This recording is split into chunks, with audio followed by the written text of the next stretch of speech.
আজকের দিনটা ছিল সরস্বতী পূজা, সেই কারণে মেয়েকে আজকে পুরো একটা সরস্বতী পূজার লুকে রেডি করে দিয়েছি। তো দেখতেই পাচ্ছ একটা হলুদ শাড়ি পরিয়ে দিয়েছি। আর এদিকে আমার জায়ের মেয়েও রেডি হয়ে গেছে, আর আমরা সবাই মিলে চলে এসেছি ওদের স্কুলে। আর এই বছর যেহেতু দুটো দিন ছিল সরস্বতী পূজা করার জন্য, রবিবার এবং সোমবার, তো সেহেতু রবিবারের দিনটাই ঠিক হয়েছিল স্কুলে পূজার জন্য।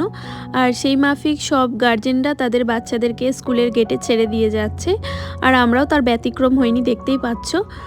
অন্যান্য বছর স্কুলের ভিতরে ঢুকতে দেওয়া হয়, তবে এই বছর দেখছি একটু অন্য রকমের হয়েছে। আর তারপরেই দেখলাম স্কুলের পূজা পরিদর্শনে এসেছেন অভিনেত্রী সায়ন্তিকা ব্যানার্জি, তো এই কারণেই হয়তো গার্জেনদেরকে অ্যালাউ করা হচ্ছিল না। আর এই তো তারপরতে আমরা খানিকক্ষণ দাঁড়িয়ে দাঁড়িয়ে ঝালমুড়ি খেলাম দু জায়ে মিলে। আর এই তো মেয়েদেরও অঞ্জলি দেওয়া কমপ্লিট হয়ে গেছে, তারপরে ওরা একটুখানি কুলের আচার খেলো। আর তারপরেতে টোটো করে বাড়ি ফিরলাম, আর তার ফেরার পথে একটুখানি আখের রসও ওরা খেয়ে নিল। তারপর তার ভিডিওটা কন্টিনিউ করা হয়নি, তবে যেহেতু আজকে স্কুলের ঠাকুর দেখতে পাইনি সেই কারণে একটুখানি মন খারাপ ছিল। আর হাজব্যান্ডের ছিল ছুটি, সেই কারণেই আবারও সন্ধ্যাবেলা একটুখানি বেরিয়ে পড়েছি। আর কারণে অকারণে একটুখানি টই করে ঘুরে বেড়াতে আমার বেশ ভালোই লাগে, তো একটুখানি হাওয়া খাওয়া হয় এই আর কি, মনের ভাবটাও একটু চেঞ্জ হয়। আর এই তো শুধু হাওয়া খাওয়াই নয়, একটুখানি মোমোও খেয়ে নিচ্ছি, এছাড়াও একটুখানি ডালের বড়াও খেয়েছিলাম বহুদিন পর। আর তারপরতে খেয়েছিলাম ফুচকা।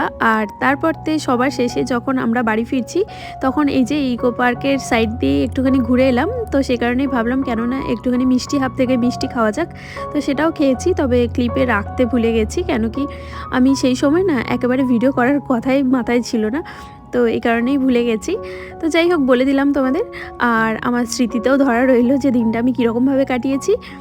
আর এই তো এইভাবেই রাতটা কাটলো। আর পরের দিন সকালবেলা দেখলাম পাশের বাড়ি আমাদের এক জেঠিমার বাড়িতে পূজা হয়েছে, তো সেই জন্য প্রসাদ দিয়ে গেছে, তো সেটাও শেয়ার করলাম একটুখানি। আর তারপর তো সন্ধ্যাবেলাতে চলে এসেছি আমার মেয়ের আঁকার স্কুলে।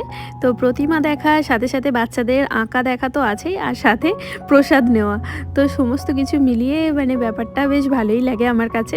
ছোটোবেলার স্মৃতিগুলো যেন মেয়ের মধ্যে দিয়ে আবারও নতুন করে ফিরে পাই। আর এই তো দেখো ড্রয়িংগুলো কত সুন্দর না, আমার তো চোখ সরাতেই ইচ্ছে হচ্ছে না, ছোটো ছোটো বাচ্চারা কত সুন্দর ড্রয়িং করেছে। এই সমস্ত কিছু দেখে মনে হচ্ছিল আমিও যদি পারতাম এদের মতো এত সুন্দর করে আঁকতে। হ্যাঁ, কোনো দিন শেখার সুযোগ হয়নি ঠিকই, তবে মোটামুটি কাজ চালানোর মতো নিজেই করে নিয়েছি। আর এই যে পেঙ্গুইনটা দেখছো, এটা আমার মেয়ের আঁকা।